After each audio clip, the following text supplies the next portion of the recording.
Hi, everybody. Thank you so much for having me today. I'm excited to talk to you about research we've been doing at the Bureau of Economic Analysis related to measuring the digital economy. So my talk is divided into two parts. The first part is I'll be discussing a report that we put out at the BEA every year where we measure the U.S. digital economy. The most recent report we have covers 2005 to 2021. We do expect to have updated statistics through 2022 in November. The second part of my talk will be about different areas of research related to the digital economy that I wanted to highlight for you. So 3 topics will be discussed. The first is digital intermediation services. The second is free digital media. This is research from a colleague at BEA, Rachel Soloveichik. And the last is information on digital activity within multinational organizations. So the BEA's digital economy report covers 4 areas, and we base this on the OECD framework. So the first area is infrastructure, and this relates to ICT hardware. ICT is information and communications technology. So this is things like computers and cell phones. The second area is e-commerce. So this is commerce online. And this includes business to business and business to consumer. So that's wholesale trade and retail trade. The third area is price digital services, and this includes cloud services, telecommunications, internet and data services, and then all other services that don't fit into those first 3 groups. The last category is a new category we recently added. This describes federal non-defense digital services. So this relates to the areas of the federal government that provide regulation and support for the digital economy. The chart here shows the relative size in terms of gross output for these different areas. So infrastructure is about 1/3 of gross output in 2021. E-commerce was about 25%, and price digital services about 43%. The federal non-defense digital services is a small portion. It doesn't really show up on the pie chart, so we excluded it. But to the extent that we want to have a comprehensive measure of the digital economy, we do include that in our statistics as well. The way we measure this is we have supply and use tables that we use, and so we highlight and identify the products that relate to these 4 categories within the supply use tables. Most of them are available directly, so the ICT hardware, we already have information on computer manufacturing, we have information on telecommunication services and things like that. The one area where we don't have information directly in the supply use tables relates to e-commerce. So we do have information on retail and wholesale trade, but that includes digital and non-digital, and so we have to use external data from the US Census Bureau to just isolate the e-commerce portion. So now I'll give an overview of the results for 2021. So we produce gross output and value-added statistics as part of our report, and we have it in nominal terms and then real terms. So real is adjusted for inflation. So the digital economy in 2021 represented $3.7 trillion in gross output, which is about 9% of the total US economy, so it's a big part of our economy. And in terms of value added, it's even bigger. It's about just over 10% of GDP in the United States. So now I have growth rates for the digital economy and the US economy to put this into context for 2020 to 2021. So if you look at the top row, we see that gross output for the digital economy and the US economy were both pretty fast, coming out of COVID. So the digital economy grew by just over 12%. The total US economy grew by just over 13%. What's interesting is when you look at the real measures. So when we adjust for inflation, we see that real gross output was very similar to nominal gross output, 10% versus 12%. But in the overall US economy, we see that inflation was a big part of nominal growth. So 13% in nominal terms versus 6%. So the takeaway here is that inflation had a much bigger impact on the total US economy than it did for the digital economy. And this was true for both gross output and for value added. So now I have a time series for the last 5 years in our report from 2017 to 2021 to give you some context of how much these different areas contribute to the digital economy. So in gray, we have e-commerce. Again, this was about 25% of the digital economy gross output. Infrastructure, which again is ICT hardware and software, about 30% or a third. And then price digital services makes up the bulk of the digital economy. And so I have this broken out into the individual components. So if you look at the bottom in gray, we can see that B2B e-commerce or wholesale e-commerce was the biggest part of e-commerce. But between 2020 and 2021, we saw that retail trade, B2C e-commerce, grew faster than wholesale trade, and we think this is related to, of course, COVID and people having to buy things online when they normally wouldn't. Infrastructure, when we break it out between hardware and software, we can see that software is the biggest part of infrastructure, and that, of course, also grew between 2020 and 2021. And then within price digital services, telecommunication services is by far the largest part of this area. So this includes things like television, movies, satellite telecommunications, and a lot of different areas. Cloud services is currently the smallest part of price digital services, but it is one of the fastest growing, and we continue to see that in the new statistics. So the report is a comprehensive view of the digital economy, but it's still a work in progress, and so we intend to continue to improve and expand on these statistics.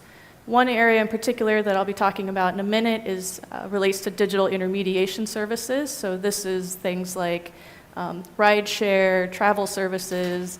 The idea is that there's a digital platform that connects producers and consumers, and the digital intermediation service doesn't own the good, it's just intermediating the service.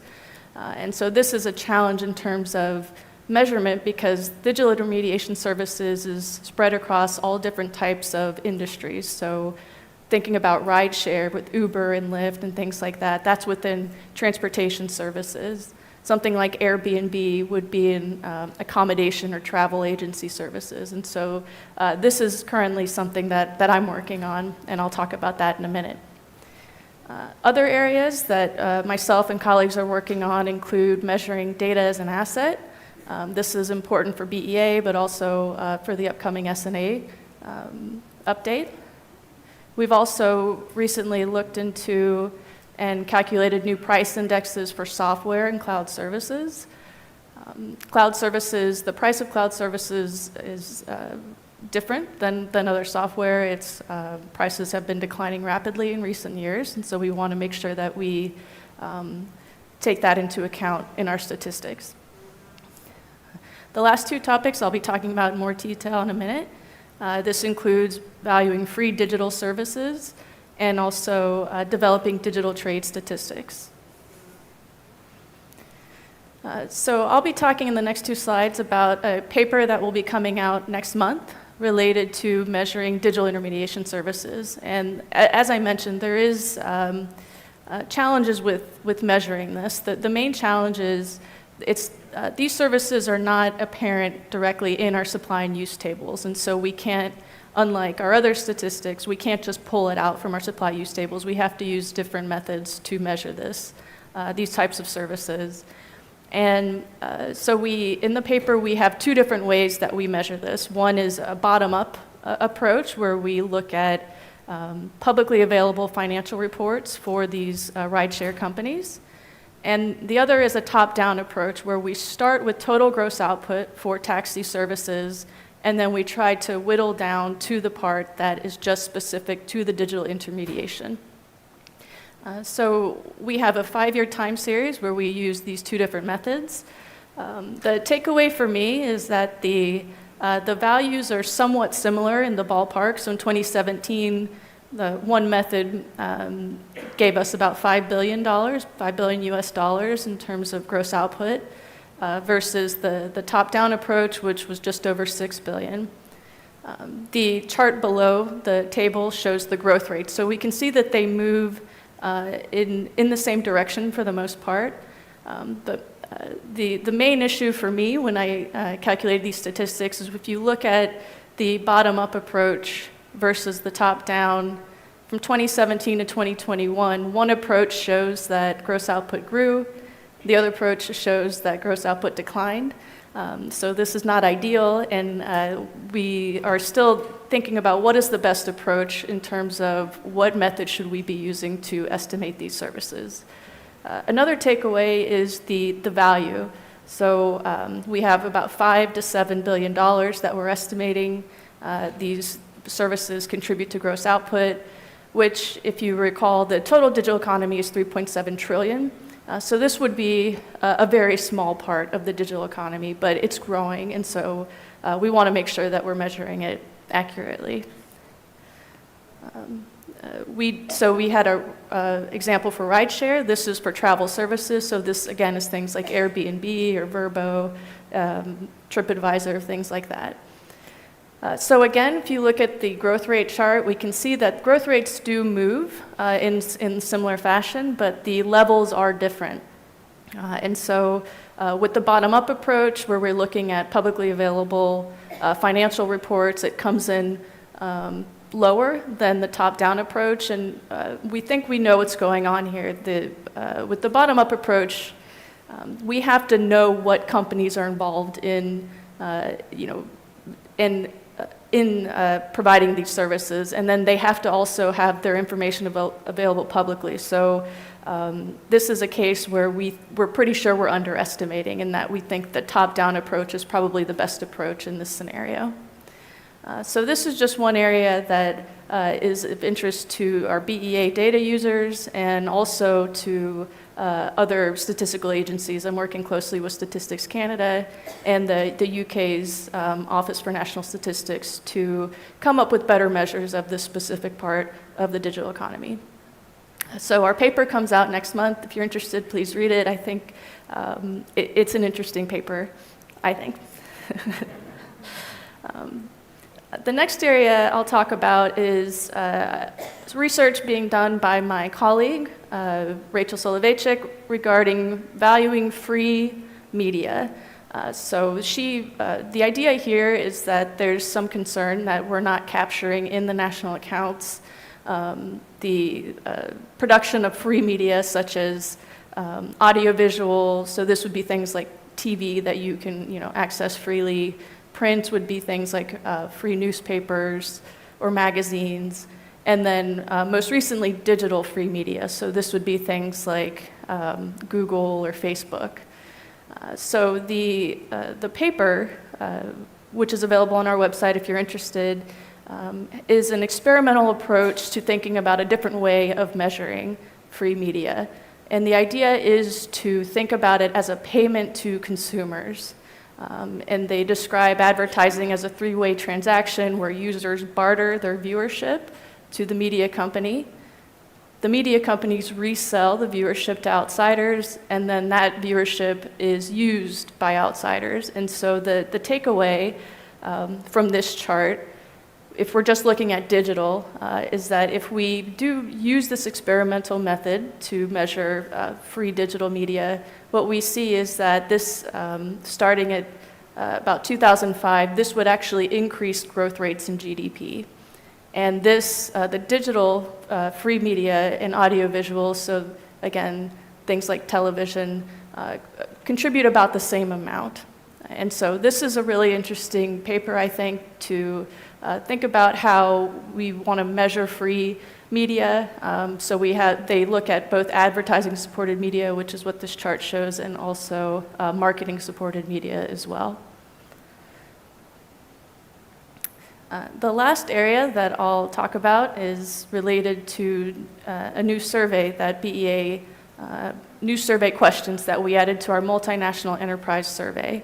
At BEA, we typically rely on other government agencies to collect data, and so we don't have a lot of control over data collection for the most part, but the one exception relates to multinational enterprises, where we work with another statistical agency to survey these multinational enterprises and develop our trade statistics.